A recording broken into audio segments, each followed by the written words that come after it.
Nagluto po ako ng malagkit at gagawin ko po itong champurado. Ito, nilagyan ko po ito ng gata. Hindi ako naglagay ng gatas kasi gusto ko mas masarap itong gata. Yan, hinalo-halo ko na po yan dyan. Lagyan ko po ng kukwa, yung Hershey, para mas masarap, mabango. Haluin ulit natin yan para makaganda, hilo-hilo na sila.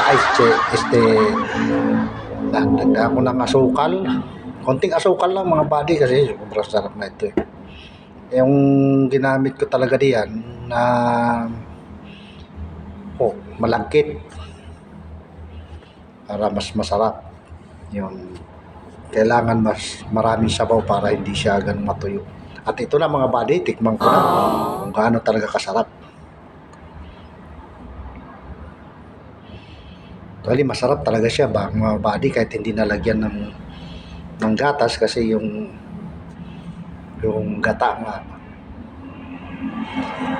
Kaya ganyan siya ka sticky kasi nga malagkit siya. Kaysa yung ordinaryong rice lang ang gawin mong champurado, hindi ganyan ka lagkit. Hanggang dito na lang mga buddy. Maraming salamat.